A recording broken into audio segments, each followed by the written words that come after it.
श्री गणपति का एक मशहूर लोकगीत है जिसमें कहा गया है कि जैसे जैसे कर्म तैसे फल देतो है ईश्वर। और ये लाइन जो है आज के युग में लोगों को खरी उतरती है, क्योंकि हमें नज़ारा देखने मिलता है अपने आसपास भी कि जिस तरह इंसान ने अपने निजी स्वार्थ के लिए जो पर्यावरण का नाश किया है, और उसको देखते हुए पर्यावरण ने भी बेवक्त अपनी जिस तरह से करवट बदल रहा है, उसके चलते लोग जो है गर्मी से त्राहिमाम हो चुके हैं। बेवक्त बरसात भी होती है और सर्दियों का तो पता नहीं चलता है मुंबई जैसे शहर में। नमस्कार, मैं हूं केतन बारिया और आप देख रहे हैं हम तो पूछेंगे।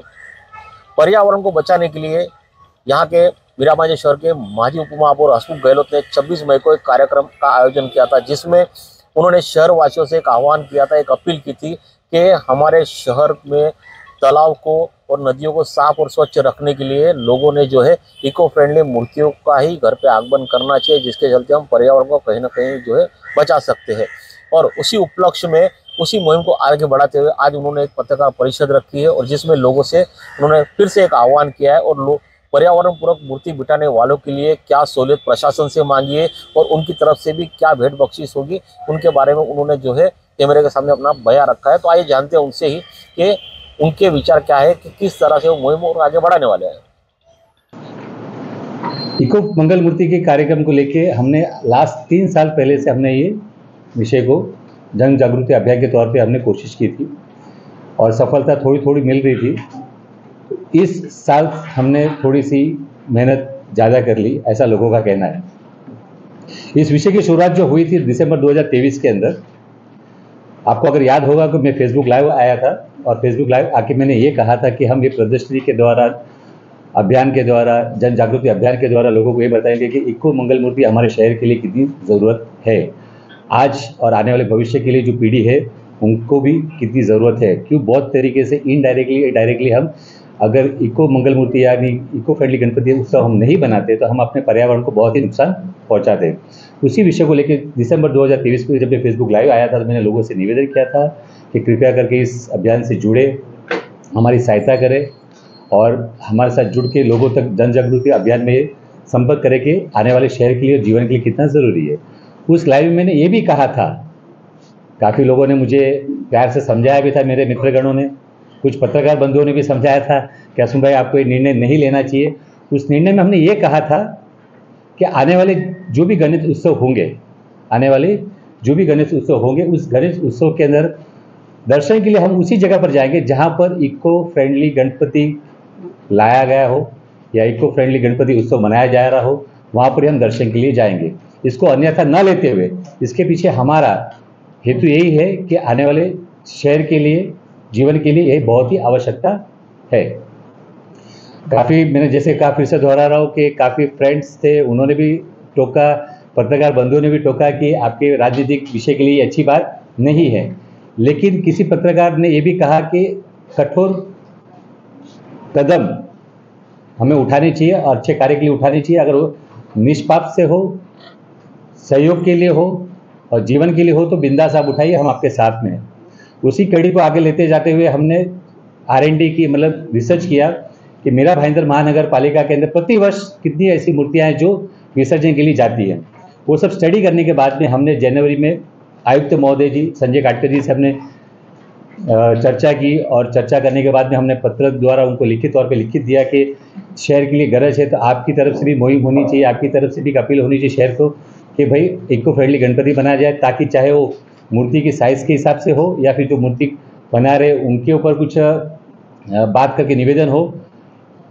आयुक्त महोदय ने इस बात को मानते हुए उन्होंने भी एक निवेदन मीरा भाईंदर शहर के लिए निकाला कि भाई इको फ्रेंडली गणपति मूर्ति होनी चाहिए, और जो मूर्तिकार है उनसे भी कहा, एक लिमिट तय कर दी गई कि इस हाइट से ज़्यादा मूर्तियाँ बड़ी नहीं होनी चाहिए।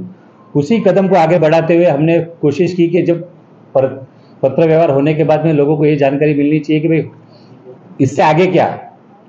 काफ़ी लोगों में सवाल थे, प्रश्न थे कि भाई इको फ्रेंडली गणपति मूर्ति हमें बनानी चाहिए, लानी चाहिए, गणेश उत्सव होना चाहिए। लेकिन बहुत लोगों को ये शक और डाउट थे कि इको मंगल मूर्ति लाने से या गणपति लाने से थोड़ी महंगी आती है, वजनदार आती है और सिर्फ मिट्टी की ही मिलती है, ऐसे लोगों में सवाल थे।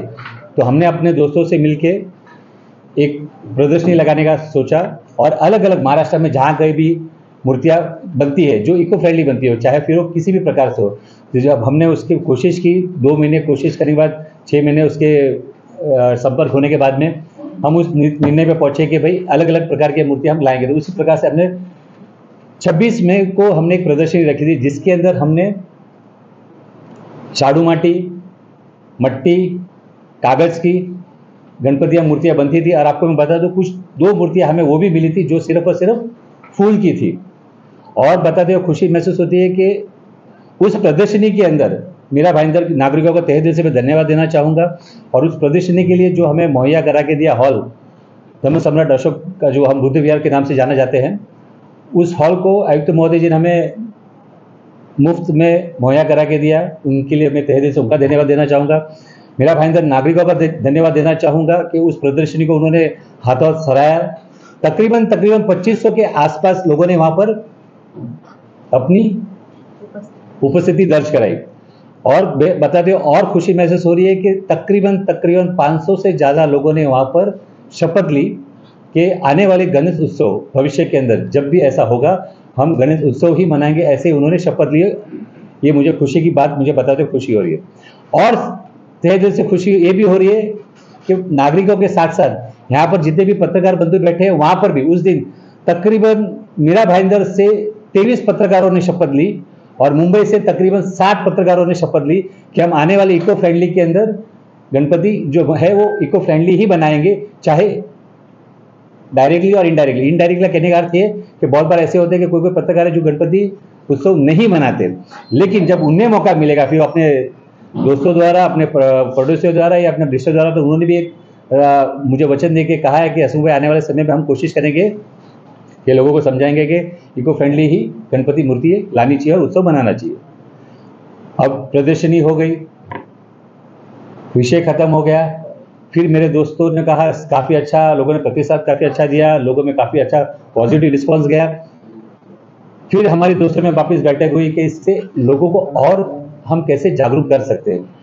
फिर आप में आस्था का विषय है और मैं आपके माध्यम से लोगों को ये कहना चाहूँगा कि गणेश उत्सव बनाना चाहिए। आपने अगर आके हमारी प्रदर्शनी में देखा होगा कि प्रदर्शनी में किस तरीके से विसर्जन के बाद जो मूर्तियों का जो हाल होते हैं हम वो देख नहीं पाते, हमारे लिए कहीं ना कहीं दिल में ठेस पहुँचती है।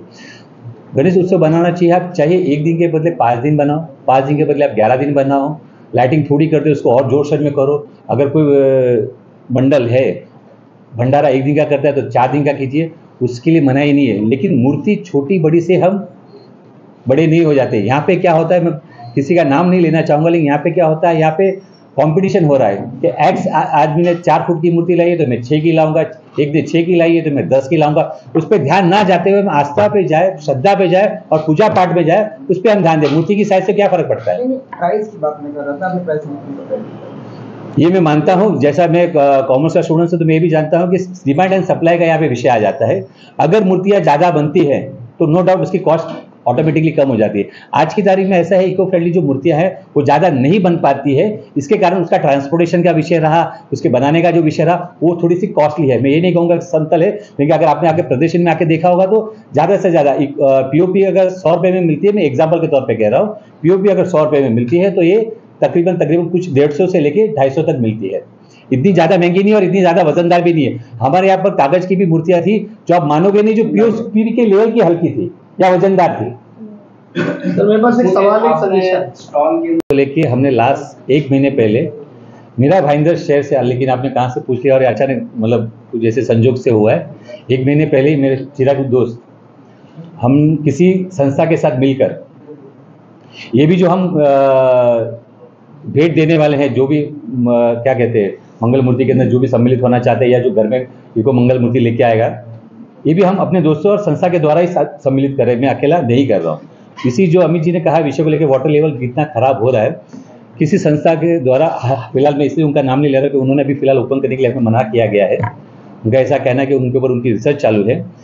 जो वाटर लेवल के साथ साथ पानी भी कमी हो रही है और वाटर लेवल भी गंदा होते जा रहा है, या उसके जो हम क्या कहते हैं मात्रा, क्वालिटी, आप बिलीव नहीं करोगे, जब उसको हम प्यूरिफाई 3 बार करते हैं ना, कितनी बार, 3 बार, तो भी वो पीना तो छोड़ दो, हम उसको बर्तन और कपड़े पे यूज़ भी नहीं कर सकते, बर्तन और रिसाइकिल करने के बाद में। इस तरीके से उसकी मात्रा घटी हुई है। आने वाले 1 या 1.5 महीने के बाद में मैं उसका एग्जैक्टली डाटा दे पाऊंगा कि फिलहाल उसके ऊपर R&D चालू है। मैं आपसे सर एक चीज जानना चाहूंगा। QR कोड है, मैं आपको बता दूं, जो आपको हमने दिया हुआ है, इसके पीछे ये है कि आप अंदाजा लगाइए कि हमारे पास मैन पावर है लेकिन हम हर घर तक हम पहुंच नहीं पाएंगे। इस QR कोड में 2 विषय हैं, जैसा मैंने कहा कि एक ये कि पहले अगर किसी व्यक्ति को ऐसा लगता है कि हम अभियान से जुड़ना चाहते हैं, जो मैंने कहा कि हर रविवार को 4 से 6 के बीच में वहाँ पर आके शपथ ले। हमने को स्टैंडी और एक क्या कहते हैं पैटर्न बनाया हुआ है कि वहाँ पर आके अपनी शपथ ले, और डेस्क बोल सकते हैं या फिर आप क्या कहते, हाँ बूथ कह सकते हो, या फिर बैकड्रॉप कह सकते हो, या सेल्फी कह सकते हो। वहाँ पर आने को शपथ ले और वो शपथ लेके उसमें अपना गिफ्ट लेके जा सकता है। एक विषय ये हो गया। दूसरा इसी QR कोड के अंदर ये है कि आने वाले गणेश उत्सव के अंदर किसी व्यक्ति को ऐसा लगता है कि भाई मैं गणेश उत्सव इस बार इको फ्रेंडली बनाऊंगा, तो उसमें अपना नाम रजिस्टर्ड कीजिए। रजिस्टर्ड करने के बाद में आपको उसमें कुछ अपनी जानकारी देनी है, जैसे आपके नाम, एड्रेस, फ़ोन नंबर, आधार कार्ड, और साथ ही साथ में आपको ये जानकारी देनी है कि ये आपका ये प्रथम वर्ष है या आप कितने पिछले वर्षों से आप ये इको फ्रेंडली कर रहे हैं। क्योंकि काफ़ी लोगों ने जब हमने चर्चा की कि किसे ये गिफ्ट देना चाहिए, तो किसी ने कहा फर्स्ट ईयर वाले को देना चाहिए, किसी ने कहा सेकंड ईयर वाले को देना चाहिए, किसी ने कहा कि यार इन लोगों को मत दो। तो मेरा ऐसा मानना था इको फ्रेंडली जो बना रहा हो हमारे लिए सभी वो एक है, वो चाहे फर्स्ट ईयर हो या 4 साल से बना रहा हो या 10 साल से बना रहा हो। हमारी कोशिश है कि हम सबको साथ में लेके चले और उनको प्रोत्साहित करें। अगर उनको हम प्रोत्साहित करते हैं तो उनके साथ साथ उनके जुड़े हुए बाकी रिश्तेदारों या दोस्त है वो भी प्रोत्साहित हो गया। और आज नहीं तो कल, जैसे मैंने कहा 1 साल में ये होने वाला नहीं है, लेकिन 100% एक दिन शहर, मेरा भाईंदर शहर इको फ्रेंडली गणपति के नाम से जाना जाएगा, ये मुझे विश्वास है। इसमें जो